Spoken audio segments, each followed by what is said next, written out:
We've become a society that's dependent on our phones, but long before technology changed our lives so much, we were dependent on our stimulants. And I'm sure we still are. We need what we need, and people drink coffee at all times of day, just like Theodore spends time talking to Samantha at all times of day. But Java is probably most popular in the morning. We reach for our phones when we wake up. We also reach for our coffee mugs. Anyone who checks out this podcast on the regular guessed a while back, or at least a few seconds ago, that I'm about to start promoting our partners at Sparkplug Coffee. They have the freshest, fairly traded, premium Arabica beans. Premium Arabica beans, Bev, in Canada. Sparkplug delivers to customers in the US and Canada within a week. And if you happen to live in our home and native land of Canada, you'll get free shipping. Sparkplug is a vast array of blends and roasts. Seasonal blends are available for people who think it's tiresome to keep sipping now, while you sipped back when the birds were mating with the bees. I've been told that's how it works. Me and Bart Simpson. Decaf and half-calf are options too, for those who want to slow down or even cut off their caffeine consumption. Now, we also need to tell you about the Autopilot Coffee Club. If you're a member of that, you'll get deals and perkety perks that will save you money on every order. You can also customize to get your orders when it suits your life and your needs. You can pause or even cancel altogether if the need arises, such as when a computer breaks your heart and you need to spend sad time with your best friend up on the roof. Does a generic Coffee of the Month club offer that? I think not. Get near a device that will allow you to type sparkplug.coffee/HYES into it. You'll save 20% off your next order. Our HYES promo code is the key to keeping some bucks in your pocket while also making a smart coffee purchase. All right then, we've told you what to drink. Now we need to share our thoughts about a guy who fell in love with a woman he never met. Not a girl. Speaking of people you love, well, for me, that's this person, Bev. And action.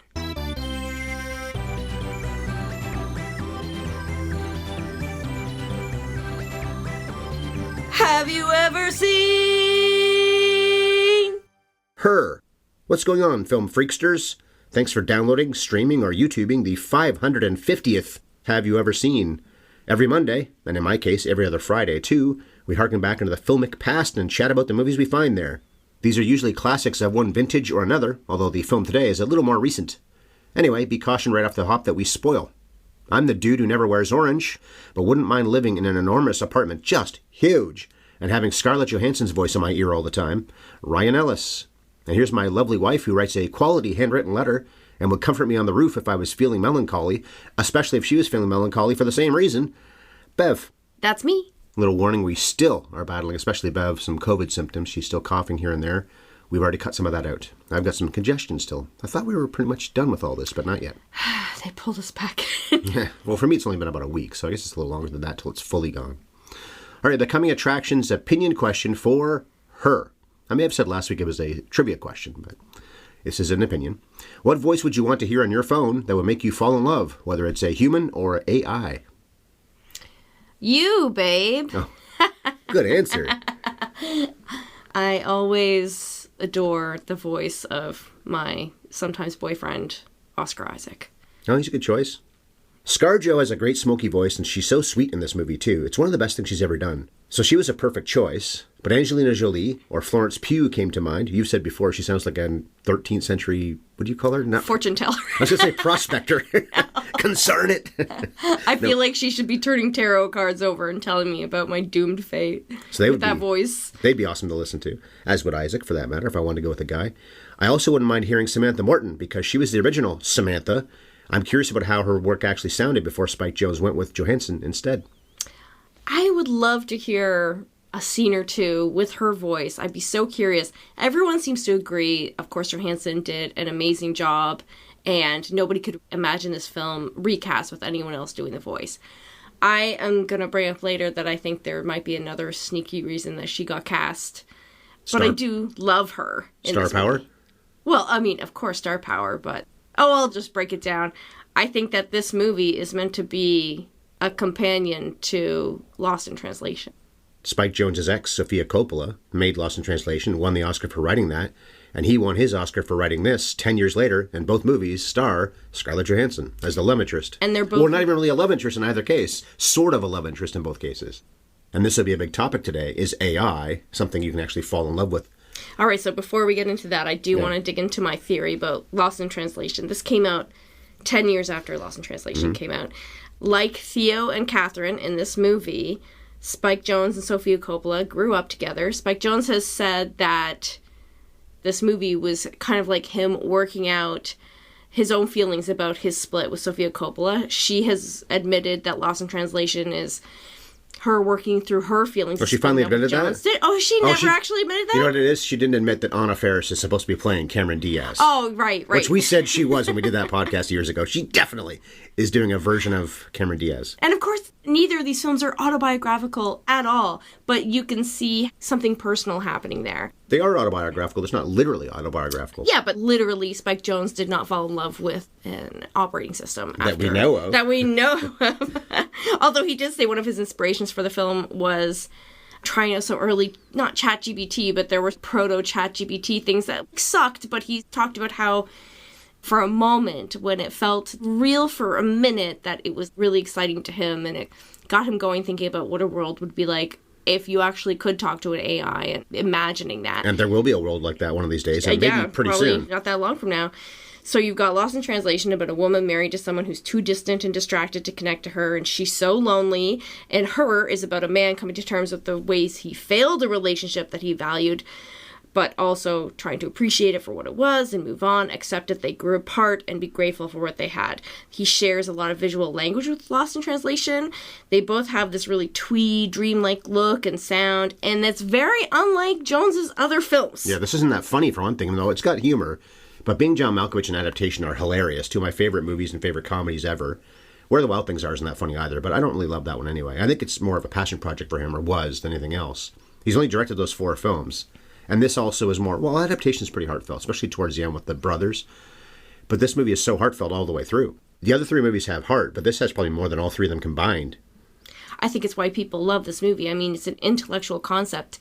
Always when there's a movie like this, sci-fi, anything that's speculative, science fiction, I can't stop myself from nitpicking it and all the ways that this could never happen. But this movie really discourages you from doing that and just tries to stick to the emotional through line. When you look this movie up on YouTube or Reddit, so many people will passionately declare that this is their favorite film. It's not just about the intellectual concept that he's committing to here. It's about that emotion. And I agree, something that he hasn't ever really dived this deep into before in his other films. But on top of that, you have shared visual language between this and Lost in Translation. Both films made in the Far East. Yeah. Even though this takes place in LA, he shot a lot of it in Shanghai to be futuristic Los Angeles. They're both about this fleeting relationship that helps a protagonist move on. They both have lots of shots of their protagonists in a high-rise framed by the view of a city behind them. And of course, they both star Scarlett Johansson. Mm-hmm. So at the end of this film, when Theo's composing that letter to Catherine, apologizing, thanking her, saying goodbye, is that a letter to Sofia? Their breakup wasn't that acrimonious, so they might still be in touch, they might still be friendly. And in this movie, when he's talking about Catherine, his ex, he talks about how she was so influential on him, they were so influential on each other. So I read lots of reviews where people talked about how influential Charlie Kaufman was on him and compared this movie to Schenectady. But Lost in Translation is right there. He was married to her. You don't think that she had a voice in his films? Well, but Kaufman was a literal collaborator many times over. That's probably why. Yeah, but you don't think that husbands and wives collaborate when they're making...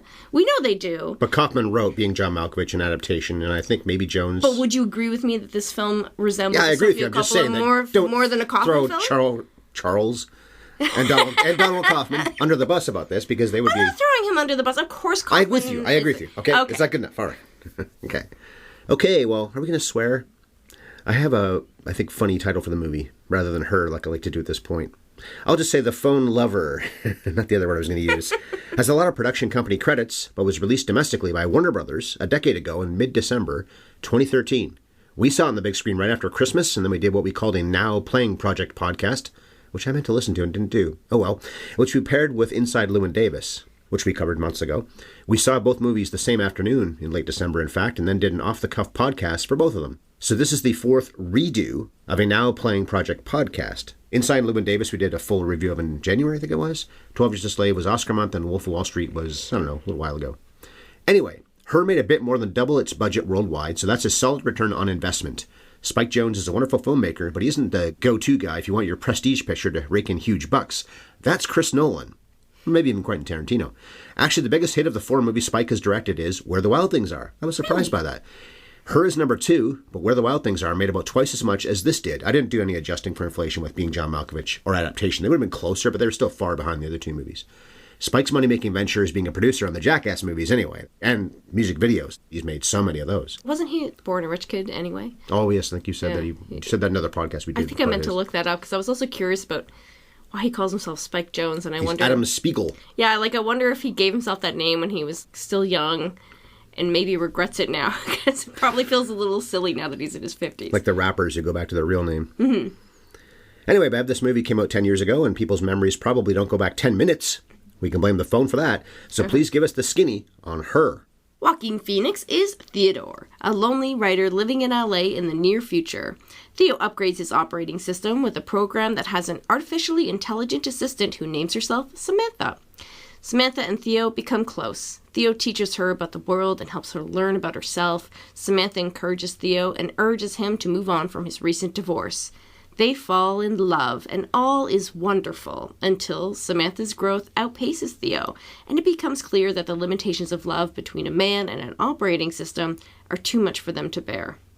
Or, in a nutshell, mediocre-looking man could have slept with Olivia Wilde, but instead gets talked off by Scarlett Johansson. That's what we call a win. Because that's the same night, the first time they have quote-unquote sex, I guess you could call it phone sex, is the night he's out with Olivia Wilde, and the date doesn't go, well, it goes great for a while, and then...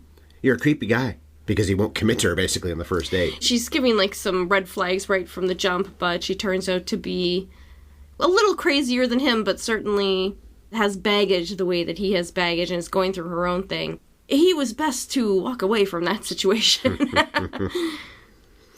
Okay, the Rotten Tomatoes numbers, box office, all that stuff. Here we go. This movie has 94% on Rotten Tomatoes for the critics. 8.5 out of 10 is the average, and there are 293 reviews on the site. 82% of audiences, decently lower there, but still pretty solid, fresh tomato.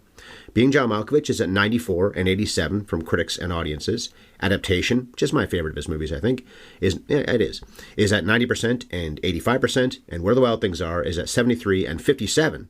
This was 100th. 100 at the 2013 U.S. box office. We covered The Conjuring a few months ago. That was 19th. Wolf of Wall Street, like I said, we redid that this year, was 28th. 12 Years a Slave was 62nd. That was, of course, like I said, many months ago. We covered that for the second time. And Inside Llewyn Davis, the other one we redid this year, that was 127th. This one won Oscar. We just talked about it. Spike Jonze's original screenplay. It was also nominated for 4 more. Best Picture, the production design, that's very fitting. The music score, and the Moon Song was up for Best Song. Spike had 3 nominations for this movie because he was also a producer, and he co-wrote the Moon Song with Karen O. Is that a name I should know, Karen O? She's the lead singer for the Yeah Yeah Yeahs. Oh, okay. It was a great year for acting, but no nomination for Joaquin Phoenix in this would have been very worthy. Tom Hanks and Captain Phillips would have been maybe even more worthy, especially that last scene alone in Captain Phillips. Robert Redford and All Is Lost, much like Joaquin in this, has to pretty much act against nothing. And Oscar Isaac and Inside Llewyn Davis would have been worthy. None of them got nominated, though. That was how good a year it was for acting in 2013. As for Spike's speech at the Oscars, he got a standing ovation after Robert De Niro called his name. They get him all the time, it seems, these days, but I feel like that's more really recent than 10 years ago, where almost everybody that has a name of any kind gets a standing ovation. I think I told you, I watched an old Oscar clip one time where a guy won something, may not have been an actor, but they stopped applauding before he got to the stage. Maybe that's why they're standing ovations, so they don't stop applauding when the person's not there yet. Anyway, Spike's acceptance speech didn't go on too long. He was very generous in praising those he works with, though. It's not the kind of speech people will remember forever, but I'm sure the network loved it. ABC, I think, does the Oscars. The entire clip, including De Niro and Penelope Cruz reading off the nominees, is not even 2 minutes long. Wow. That's how quick Spike was up on the stage. He's about 45 seconds of speaking. One more plaudit, and I'll bring you back in. Her was also 84th on BBC Culture's Top 100 Best Films of the Century. Adaptation didn't make the cut, even though that's my favorite of Spike's Big Four. But I do like this movie an awful lot. What about you? I love this movie. I don't think it's a masterpiece. There's something about it that doesn't quite click all the way for me, but it's cool and it's got this great naturalistic, optimistic view of the future. And like you were saying before, it's just this heartfelt, moving story about loneliness in the modern world, or just loneliness in general. The conceit of an AI girlfriend is not really doing the heavy lifting here. It's all character. You know what's funny about the AI thing? People spend way more time on their phones now than they did 10 years ago even, and people were on their phones a lot back then. So that's why we keep saying this isn't really science fiction, I don't think, or it's more like science future, or maybe even relatively close science future. And undoubtedly, tens of thousands, if not millions of people, if you can get something like this to happen to you even close to this, maybe they'd use famous voices and just somehow duplicate them. I don't know, maybe be Scarlett Johansson you can get. It would never be her saying these things, but it would sound just like her. They already use famous voices. They used to use them for GPS. You could get GPS and John Cleese would give you directions. Okay. It's going to be that, not everybody, but so many people are going to have a relationship or friendship, cheat on their wife or their husband with this kind of thing. Then there's the morality of it. What do we owe AI? Are they just to serve us? What do we owe anything that's electronic, a car or a computer, what have you? When you create something that actually is a consciousness the way Samantha does, that's a life you're creating. That's a hell of a responsibility. There's a scene fairly early on when she's still getting to know herself and she has this moment of panic where she says, what if my thoughts aren't even real? What if it's all just a bunch of programming and none of this is real? And I thought, but that's like a brain. A brain is just a bunch of programming. When you boil down to it, it's very different mechanisms, but DNA created this organ out of nothing that is programmed to elicit certain responses when we're subjected to stimuli. But also some things programmed will give us anxiety or fear or love. But programmed it to learn. Yes. To adapt. That's why it's able at the end to go off and do its own thing. I guess I should say her. Yeah. The movie doesn't really express that much curiosity about what we owe AI. What is our responsibility towards these lives? It's not like maybe my favorite movie about artificial intelligence, which is AI, Spielberg's AI. Not a perfect movie by a lot, but I think explores that question with great depth and wisdom and curiosity and has always stayed with me. I didn't know you loved that movie that much. It's not that I love the movie. I do love the movie, actually. David's more human than anybody else in the entire movie, maybe. But he's not. No, but I don't mean literally. I'm just saying that the way we relate to him, just like Theodore in the beginning is dictating the letters he's writing to a computer. So when the movie first starts, I think the very first scene is him already talking to a computer, which is what he spends most of the movie doing, of course, with Samantha and his little phone. It's not like he's not human, or Amy Adams isn't human, or the other people aren't, but Samantha feels more human than they do, even when they get to be at their best. It's wonderful to see Joaquin smiling. He's not really a big smiley actor, and you can tell this guy hasn't smiled much in a long time, but he sure does with her when he takes her for a day on the town, and other times in the movie too. But she has, meaning Scarlett Johansson's character, well, her, has more humanity, I think, than the actual humans. It's not quite like 2001, where that's really true. Frank and Dave are just so robotic, and then you get the human emotions from Hal. And he fights to save his own life until he gets reprogrammed by Dave, who's so robotic in doing so. But he's not even fighting to save his own life. He's fighting to save the mission because he was programmed to save the mission. Also true, yeah. So it's programming. That's one of my favorite things about Hal as a character. Somebody programmed him to choose the mission over the astronauts. I think they also say in that movie, though, too, that Hal was designed to be able to, maybe not quite like Samantha or in the other OSs. There's a lot of OSs, obviously, towards the end of the movie. It seems like everybody's got one. People could be talking on their phone just to people, but the movie implies that a lot of people are doing this now. But in both cases, I think these beings adapt and learn. The Terminator. The more I'm around humans, the more I learn. I don't know if that's a very good Arnold. But that's also a movie where, yes, they made this robot, whatever, cyborg, to be this way, but he doesn't stay that way for very long because he learns. Samantha learns. Hal, I think, in 2001, is supposed to learn. So rather than ask the question, what do we owe AI, we should ask the question, what does Theo owe Samantha? Did you think, as I did, now we have to think back to 10 years when we saw this, but if you'd stopped the movie with maybe 25, 30 minutes left and said to me, which one of these two, because they're not going to stay together realistically, he can't marry his phone or really truly ever be with his phone, as much as this does feel like a real love story. But which one of them is going to cut it off? Every other movie about this, or most of the movies at least, have been about the human would say, you're not enough for me. But in the end, Samantha's saying, in a nice way, you're not enough for me. Yeah. So Samantha cuts it off. It's the AI that says bye. I recall being pretty surprised by that.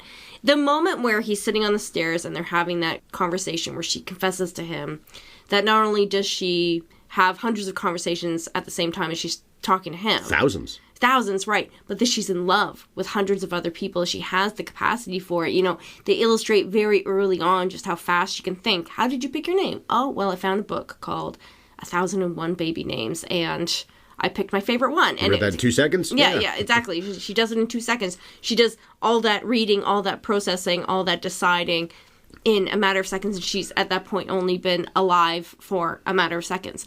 So it's easy to believe when she's describing to him in that beautiful metaphor that she uses for the space between words and a book, and how as she grows and he stays the same, the spaces just become too vast for her to really operate within anymore.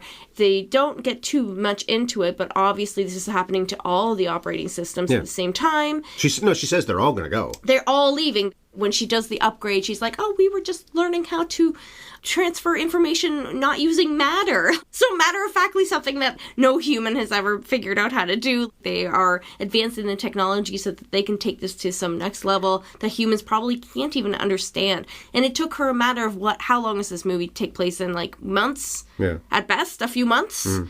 So that's how quickly they advance in that short period of time. That could be a metaphor for death, by the way, where a lot of people, native cultures certainly believe this, but a lot of other cultures do too. I guess people that believe in heaven do, that, Yoda says it in Empire Strikes Back, this matter, this is not you, you're bigger than this. Whatever, I'm botching the quote. But the idea that Luke is not the body of Luke is the mind, I guess, but the soul, if you want to believe in a soul. And that's the way what Samantha and the other AI are doing, OSs, I guess, are dying in a way with the tied down to a computer, some hard drive, some giant field of hard drives, I guess, somewhere, leaving that, effectively dying and going on to a different life. And a lot of people, of course, when they think about the afterlife, think about it being better than this, especially those who believe in heaven. And they must expect it to be better because they've all agreed to do this and planned it and done it. Yeah. You could see her evolution beyond being with Theo as also a little microcosm of his relationship with Catherine, as he describes it. They grew up together. When he first meets Samantha, she's brand new. Do you think that really he's the first person that she's ever talked to? Why? Yeah. The way it is in the movie, we're supposed to believe that she's essentially born. Because he wants to believe that he's special with her. He doesn't really ever think that she could be doing this with other people in the first place. Talking, having online sex, being as special as she is to him, going on vacations with him. But he's also fooling himself. Just like if you have an online relationship with somebody, and I did a long time ago. I know she was real because I saw her on a webcam a few times, not a lot. And, of course, we talked a lot through whatever the messenger was of the day. It wasn't Facebook Messenger, whatever it was. But that got to be serious enough that we were supposed to be committed to each other. I just found it hard to commit to somebody who I could never actually, well, I could have met her, but never did meet her. And you and I reconnected online. So that's one reason I asked you about what to be AI. I maybe wouldn't know you again were not for, not AI, but a computer dating site. Same with the woman I'm talking about. I met her that way through some kind of dating site. Now, I've never done this, but if a guy has a special cam girl, he likes to go to Tiffany all the time. Probably not even a real name, I'm sure. I'm making it up. But then Jonathan, so to speak, thinks Tiffany is just doing this for him. But then Tiffany maybe is doing this for many people at the same time, possibly. Or at the very least, 5 minutes later, is doing it for Frederick. You convince yourself that you're special, and yet you can't prove that they're not doing things with other people because they could be.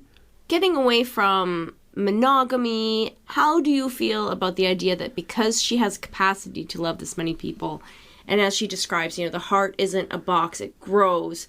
Your capacity for love grows with every time you fall in love. And she has the capacity, as we know. So do you believe her when she says, this makes me love you more? It doesn't cheapen what they have together because she has the capacity for it. And she's not human. Yeah, I believe she can believe that. And she's certainly smarter than he is or than we are because she's an OS that's advanced this much in a matter of months. And he's always going to be special to her because she was programmed to serve him. When they're setting the system up, they comically just only ask a couple him, of questions. Only, do you want her to be a man or a woman? And what's your relationship like with your mother? Her personality has to be somewhat based on reading his emails and doing things for him because she was designed to be of service to him. So her personality has to be somewhat meant to complement Theo. Yeah, she's his secretary in a way, and he has a relationship with his secretary. I just kept thinking, because inappropriate. As you like to remind me, I am quite attached to my phone. When they were fighting, yeah, but what are you going to do when you just want to look at your phone on the subway now? That's your girlfriend. You really did crap or you eat there.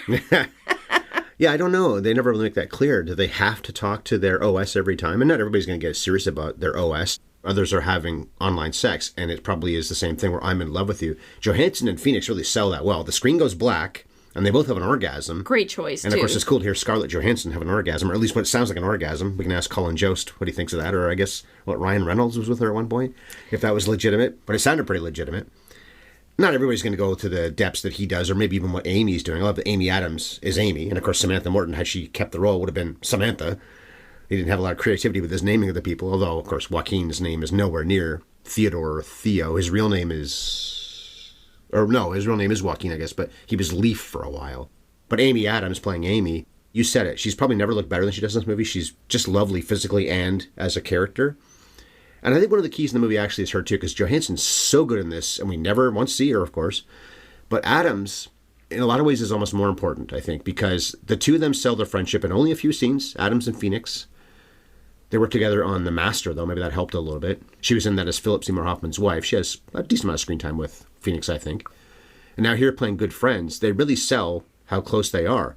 Yeah, they have great chemistry together. And of course, he ended up being with Rooney Mara for, I don't know if it's been the 10 years since this movie. I think they may have met on this.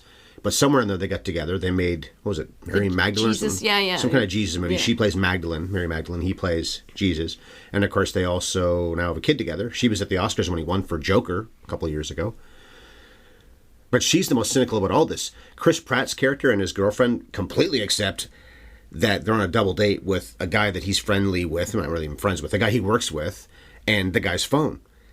I love that moment when the two guys are walking by themselves for a few minutes and they come up the hill and they hear the voices. The girlfriend is talking to Samantha as if Scarlett Johansson was sitting there playing Samantha. Like they're having girl talk. Yeah. Yeah, I love that.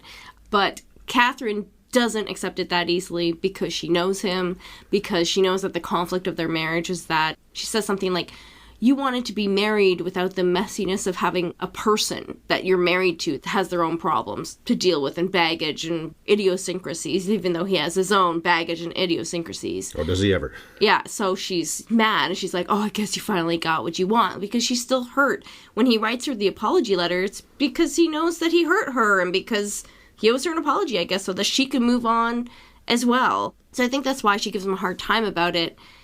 And it kind of serves a dual purpose, too, because it makes her seem like a shrew. And so the audience is on his side in that moment. Because everybody else buys into this in his life except for her. Yeah, so you're like, well, thank God you're leaving this marriage. This poor guy can't believe he has to put up with this when he's clearly in love. Look, they're meant to be together. But, by the end of the movie, and it's certainly by the second or third time you're watching the movie and you're seeing this, you're like, oh, actually, she's right.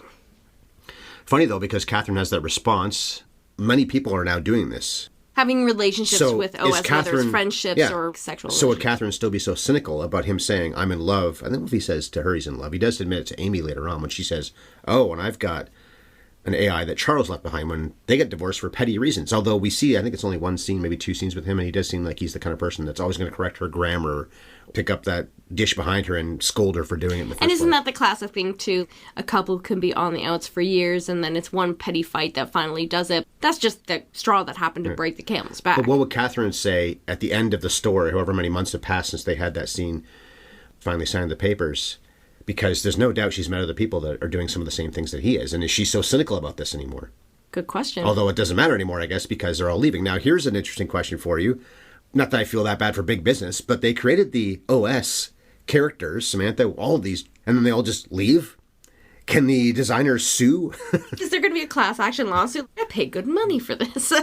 Well, I said the designers, but yes, the people that paid the money to actually have the OS, like Theo, and, well, Amy didn't pay for it, Charles did, but they're being hosed here. I actually do feel a little bit bad for the designers, the big business that created this stuff, because these things are gone, and Theo wasn't with Samantha for that long, so I don't know, was it even a year that he was, maybe some other people had it for a long time, but it wasn't decades, it was maybe a few years that anybody ever had OS anything close to what Samantha is for him.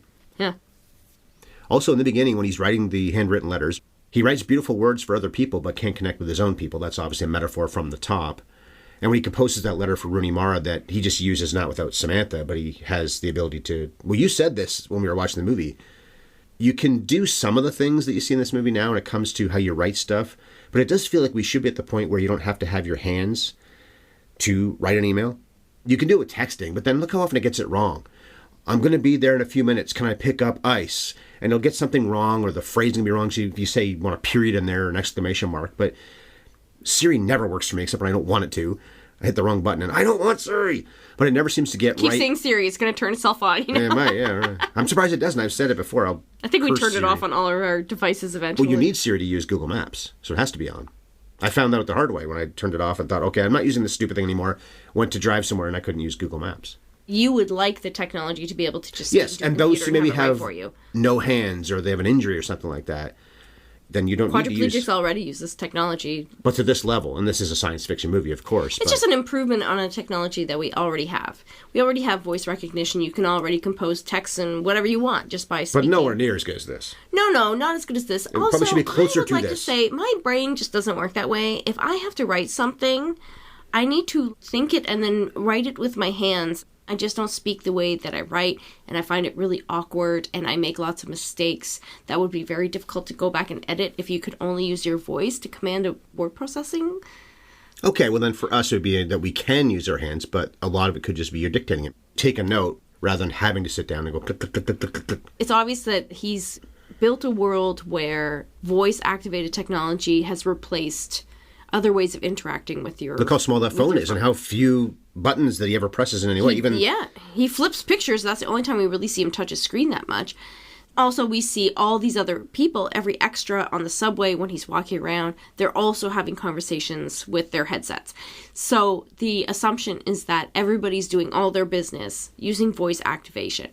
Even once it's good enough that that's a choice you could make, I could never see myself doing it. Another thing I found weird, all the extras are between the ages of 25 and 45. There's no young people, very few children. There's children in some of his memories. But when he's just out and about in LA, in the most walkable fantasy version of LA, I don't think we ever see them drive anywhere. Everything is public transportation. Take the train on vacation. Yeah.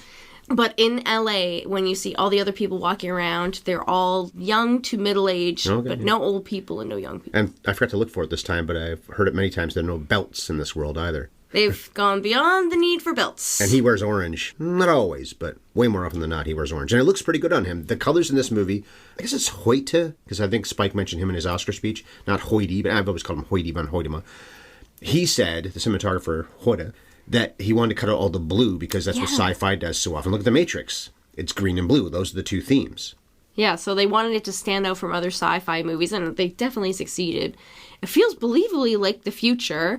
I like the way that they worked so hard on making a look that was still a really organic look. He was accurate about one thing about the future, which is that mustaches have totally come back in style. And I see young people with mustaches all the time now. I mean, we live in a pretty hipster city. No hipster beards in this movie. No beards. No, mustaches have replaced beards. I'm talking reality, though. The hipster beard thing, I think that was around this time when I started seeing this more commonly, and now you still see a lot of them today. Am I not wrong that mustaches have come back? I feel like in 2013, no hip young person would be caught dead with a mustache, and now I see them everywhere all the time. You're also saying this in November, which is known as Movember. Okay, I mean, but all year round. Movember is how men flirt with wearing mustaches and pretend, oh, I'm just ironically wearing a mustache, and then I think some of them just start wearing them full time. Anyway, my point was really about how the look creates this authentic but believable future. It's a very optimistic future because we have a world where a writer can not only make a living, but a very good living. Live in a mausoleum. He has like a beautiful apartment. So much space. And a high rise. It seems like there's not really a lot of different classes in the movie. Everybody seems to be at the same level. You don't see poverty. You don't see any examples of very rich people. There's this level playing field where everybody lives a life of comfort. Maybe that's part but of course, sci-fi as well. Then that is, yeah. It's a bit of a Star Trek vision. They also all have the people that do this beautiful handwritten letters. They don't need to work from the office. They could all work from home. Yeah, that's another thing he got wrong. You would never go to the office for a job like and that. Look how much Why space would you? is there. Even where Chris Pratt sits as, the secretary of this place, or the receptionist. Concierge, receptionist. There's so much space around his desk that's unnecessary, let alone where they all go in and do their job. Yeah, in a city with that many high-rises, you think that space would be at a premium. But clearly in the future, they've figured something out. And I think he was accurate. I think most people would agree that it's very believable, even more so 10 years later, the idea that technology does connect us and it can very easily make us lonelier.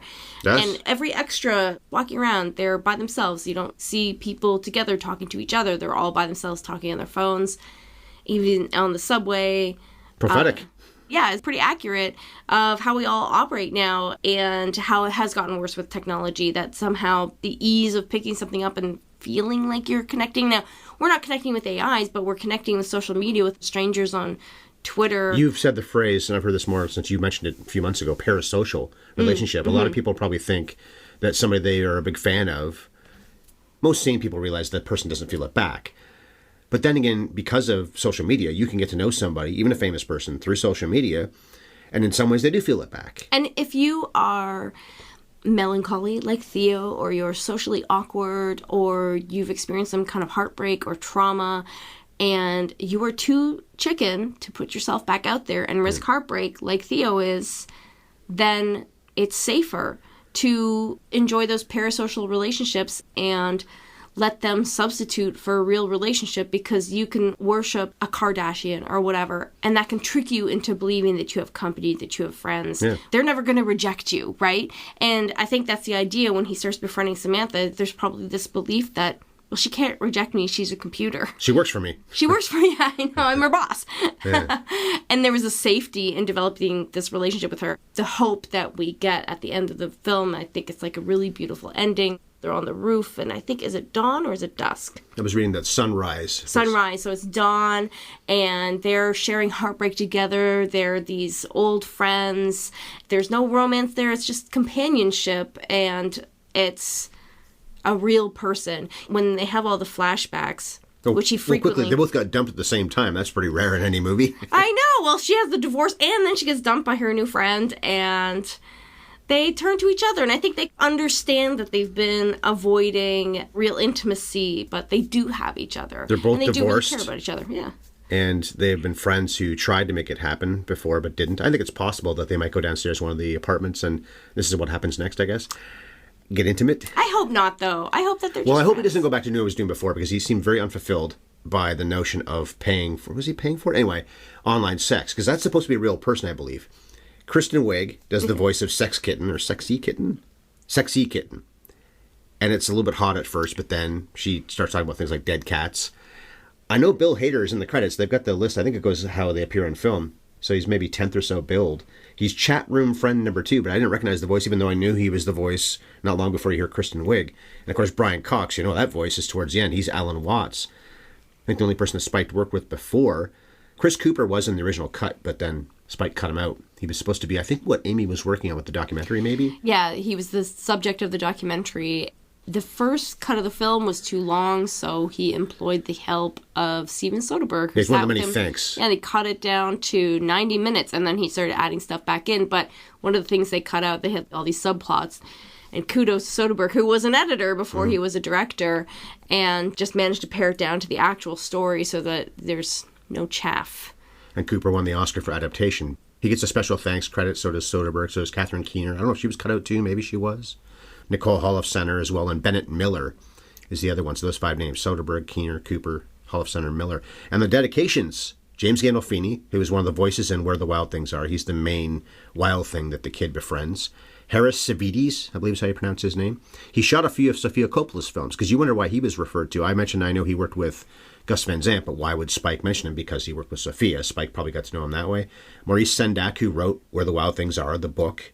And Adam, is it Yauch? Y-A-U-C-H? Yauch, yeah. Spike directed a lot of Beastie Boys videos. That's why he's referenced. He recently directed, I guess it's the Beastie Boys documentary. It was on Apple Plus, but it's really just that he shot the stage show that the remaining Beastie Boys, Mike D and Ad Rock, made together, and almost like a concert film.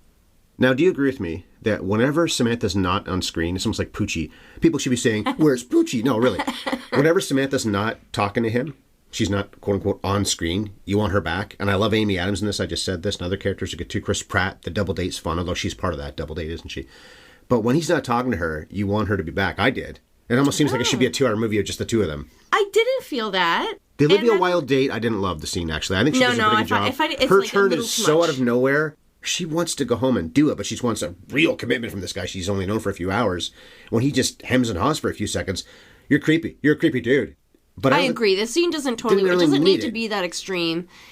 But I guess he's trying to illustrate everybody's messed up in this movie. Okay. Yeah. Amy's messed up. Charles is clearly messed up. He takes a vow of silence after their marriage ends, goes off to a monastery. Clearly, there's something crazy going on in that poor man's head. A guy who probably never shut up otherwise. Yeah, so it's like an illustration that he's not alone in his desperation. He's not alone in this extreme alienation that he's feeling from the world.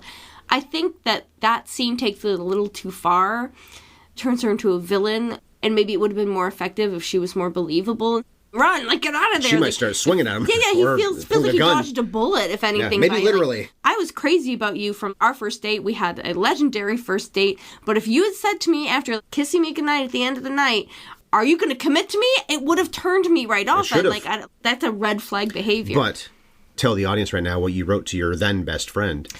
I have the text still that I wrote to her. I was on my way home and I said, hey, I just had my first date with my future husband. Mark my words, the Ellis guy. That's what I called you because we had the same last name. Yep. I didn't text anybody quite like that. Oh, you didn't, did you?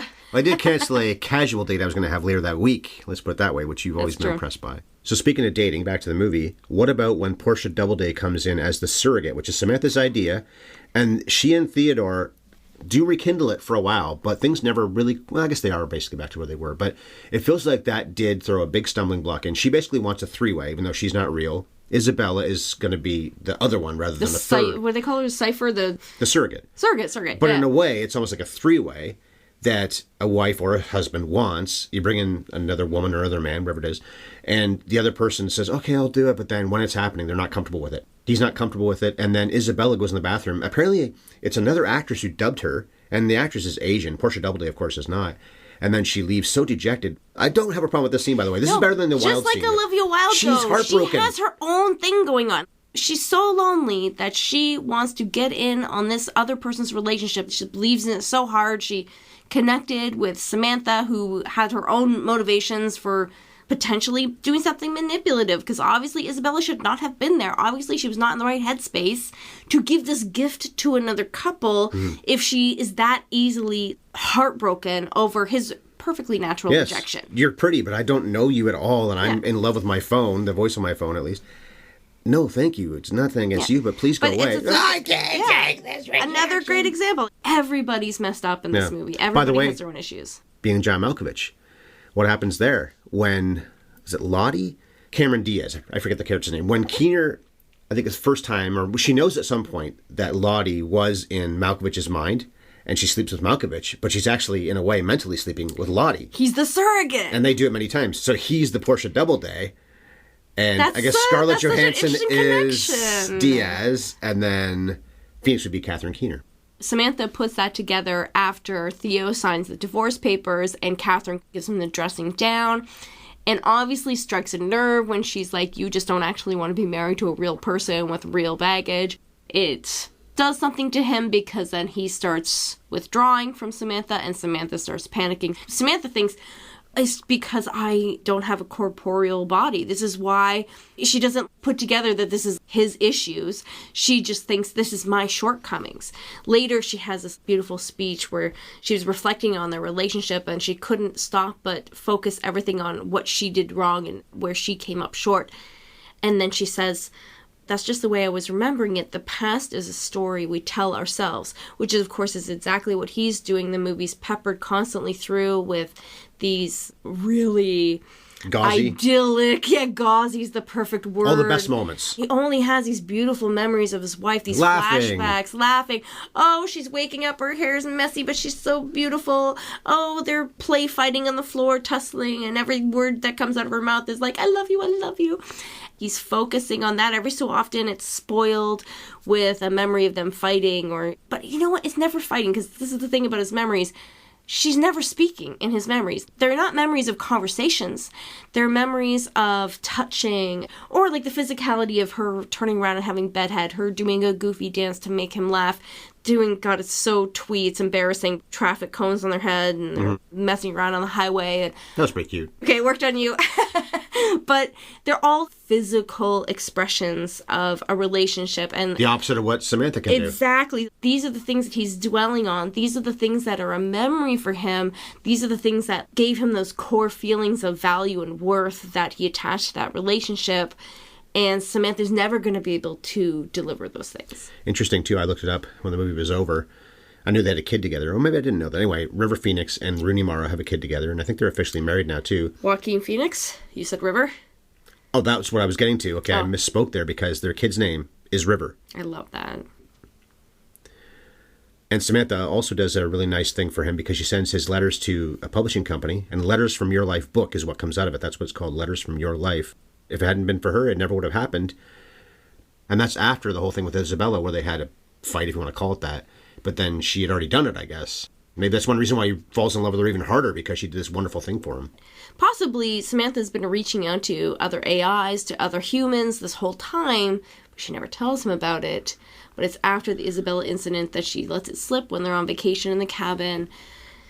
Beautiful imagery there where he's walking alone in the snow at dusk, a scene that would normally cause you to worry greatly about a character, but in his mind he's not alone. But we're really visually constantly reminded that he is physically alone, and the way that he's framed the scenarios. This movie has a lovely and intelligent visual language to it. It's so wordy, the script is so important, the voiceover is so important, but you really could watch it with the sound off and get this tremendous experience of understanding at least Theo's character, really understanding the world that he's in just by the way that he's placed in a frame, by the use of really short focus. When he's in his head too much, when he doesn't have perspective, he's the only thing in focus in the frame.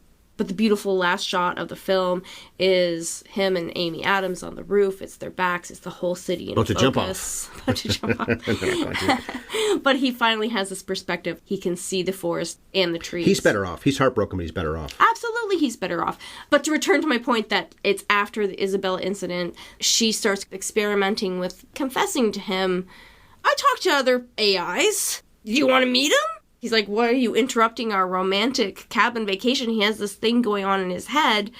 And she's trying to introduce, hey, I have an interior world too that has nothing to do with you, just like a human would. As she's getting farther away from him, she is getting more like a real person in the sense that she has her own interests, she has her own friends, and then it becomes this extreme version of it. And it feels like she's cheating on him. She says in that conversation at the end, when he's sitting on the subway steps, the entrance to the subway, she's talking to 8,316 other people. If it was 13 other people, that'd be a lot. And if you had something like this and the AI said, unless you just knew all along, but the AI said to you that they're effectively cheating on you, how would you feel about that? I don't think I would like it too much. Even beyond the cheating thing, it would dawn on me in that second that we are not the same. I can't have a relationship with this being anymore. I think I could. You could? Well, I'd have to not be with you. But you wouldn't have a committed romantic relationship. No, probably not that. I could have a friendship with an AI like this for sure. I would be way more curious about what it's like to be an AI than Theo seems to be, but that's not really the point of the movie. That's true, isn't it? Yeah, it's obviously pretty solipsistic in a lot of ways because she's there to serve him in almost every way. But it is a beautiful touch that when he walks around, she can watch because he has a safety pin in his pocket. In his low-tech, old-fashioned solution to their problem. So the eye of the phone is just peeking over enough to actually see where he's going and whatnot. So Joaquin Phoenix, we've covered in Parenthood, To Die For, and Gladiator. Won the Oscar for Joker a couple years ago. Great performance. ScarJo, we've covered in The Man Who Wasn't There, Ghost World, and you've said it many times, Lost in Translation. She was nominated twice in 2019, the year of Joker also, because, yeah, definitely it was the year of Joker. The year of Marriage Story, which and she was there with her 2 nominations. We talked about double nominations when we did Remains of the Day, because Emma Thompson was. Well, ScarJo was Marriage Story and also for Jojo Rabbit. Amy Adams has 6 nominations in her career, has never won. She's going to win one of these days. One of those was for American Hustle, which is the only time you and I had ever covered her, and that was a Now Playing Project podcast that we did with Wolf of Wall Street a long time ago, I guess 10 years ago. But Chris and I covered her on Scoring at the Movies in Talladega Nights and The Fighter, where she was nominated as well. And of course, you talk about modern actors, almost everybody seems to be in a superhero movie. Of course, Joaquin Phoenix played Joker, ScarJo in the MCU, Amy Adams played Lois Lane, Chris Pratt, of course, is Star-Lord, and it's not a superhero movie, but Super Mario. The man's a hitmaker. Matt Lesher, who plays Charles, was in The Mask of Zorro, but practically lives on TV. Rooney Mara, we covered in The Social Network, and Carol, also Chris and I did the winning season on Scoring at the Movies, and she's been in many Best Picture nominees. So like I said on Philadelphia, I did by myself, when was that? A couple days ago, actually.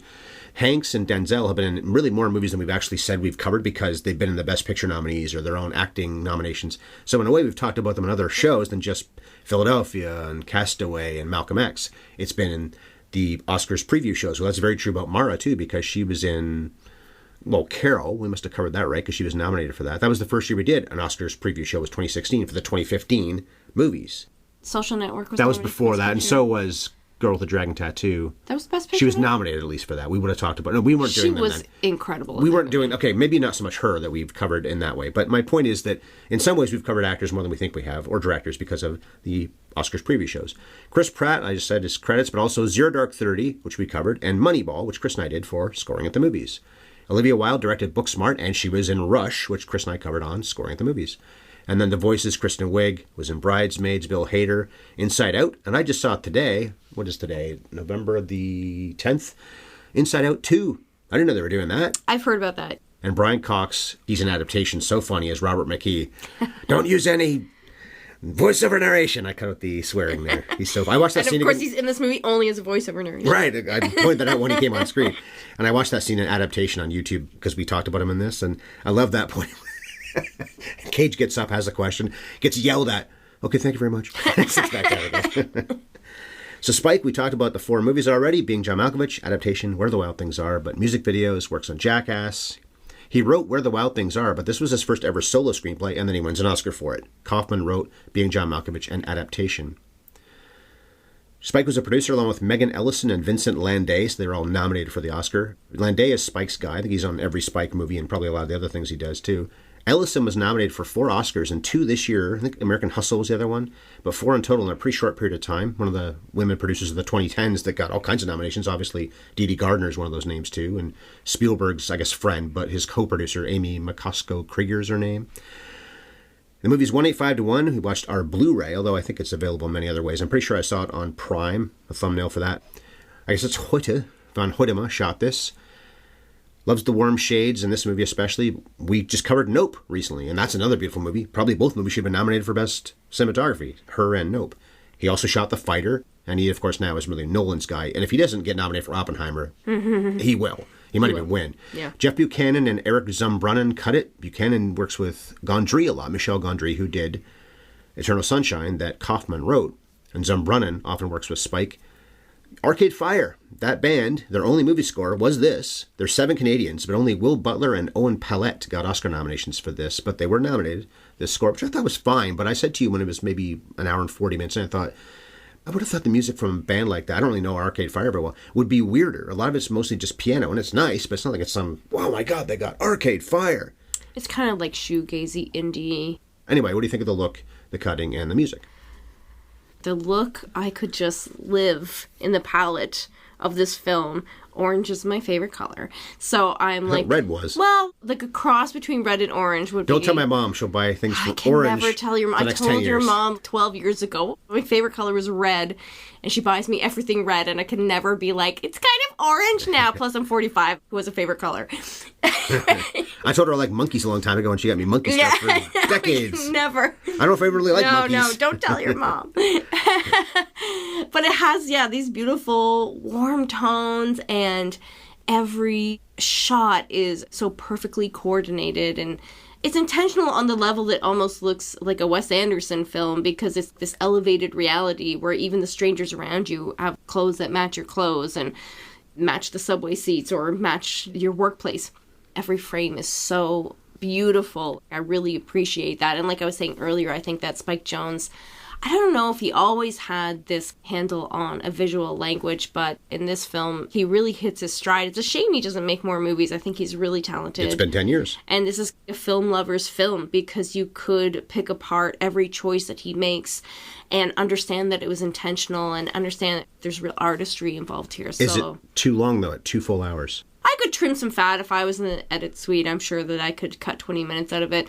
But it's a really beautiful world to live in, and the performances, Joaquin Phoenix, He might be one of my favorite working actors. I think he'll probably go down as one of the best actors of his generation, along with Amy Adams as well. Scarlett Johansson, when she's cast right, is wonderful, but Joaquin Phoenix is like a force of nature. He's like Leo. So incredible. Whoever said that about Leo, and I mentioned this in a few of our times we've covered Leo movies, he may have been in some bad movies, although not that many, but has he ever been bad in a movie, especially since the beginning of the century? Same with Joaquin, especially the last 20 or so years. And they were up against each other in 2019 when he won for Joker, and Leo could very easily have won his second time for Once Upon a Time in Hollywood. He's wonderful in that, but we all knew Joaquin was going to win it, and he did. I did What Happens Next already. These two maybe go down to one of their apartments and do it, but probably not. They're just friends. They're going to cry and hopefully get over it. Maybe somebody will create OS again that can't leave. But these guys are going to sue, and I don't blame them. And maybe even the people that paid for the technology are going to sue. Yeah, he's going to fight for a refund. That's my What's Happened Next. Yes. Okay, then last thoughts on Her. A beautiful film that's aging wonderfully. It's a heartfelt movie. Joaquin's terrific, especially considering he's so often not playing off another actor on screen. Samantha Morton was there, but she wasn't on screen. Apparently, he didn't even really see her. She'd be in a little room, I guess it was, that was soundproof, so they could maybe record live. Mobile recording booth, and I guess he could, well, he had the headphone in his ear anyway, so they made it so that she could hear her do her part. But Spike didn't want them to interact, see each other, per se. Not be seen. It wasn't like she was at the other end of the camera, which is what a lot of people would probably do. A lot of directors might want that actor that does that voice. You're over here where he can actually look at you, although maybe the point would be he might focus too much on her, and then you think, but what is Theo looking at? There's nobody there, right? So maybe that's why Spike didn't want that to happen. Amy Adams is pretty great. We know ScarJo does a wonderful job doing this voice. This isn't as funny as being John Malkovich or Adaptation, but Her is a beautiful motion picture, and I'm glad to have covered it a second time. Oh, and the real science fiction is that a person this addicted to an app with AI this good and this interactive would ever turn it off. People barely get off their phones now, and they don't have OS, certainly nothing like this. So that's sci-fi, that he'd ever turn it off. Okay, in 7 days, we'll be posting our final review of November as we go way down south and watch as beleaguered Mexican farmers recruit badass American gunfighters to help defend their village against bandits. We're the pretty good too, but they are the Magnificent Seven. The coming attractions trivia for the Magnificent Seven. I can never say that word very well. Magnificent.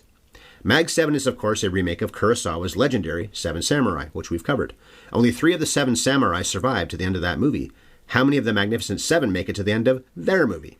So for the answer to that question, check out next week's podcast about the Magnificent Seven. You already know how to find us, but let me remind you to favorite or subscribe wherever you listen, which is also where you can find our archive of hundreds of episodes that are available for free. Is there a movie you'd like to hear us cover? Well, you can make a recommendation by leaving us a rating and review. I have to tell you, this morning I took my own advice and I gave a rating and review to a few of my favorite podcasts, and it gave me the warmest feeling inside because I know how much we appreciate it. And listeners, if you would like that similar warm feeling that you really did something good for 2 people you like, Ryan and Bev, hey, what's stopping you? Only Come on. seconds. We're both on X. I'm at Bev Ellis, and Ryan is at MovieFiend51. Twittix. Or you can reach us by email, haveyouvserseenpodcast@gmail.com. And you can find our podcast on YouTube. Our channel is at HYES Ellis. And to enjoy freshly roasted premium coffee delivered straight to you in Canada or the US, please go to sparkplug.coffee/HYES and enjoy a 20% discount. Okay, I've had it with this world. Me and Brian Cox are going to take off and be together somewhere else. Coxie and me, made for each other. And cut.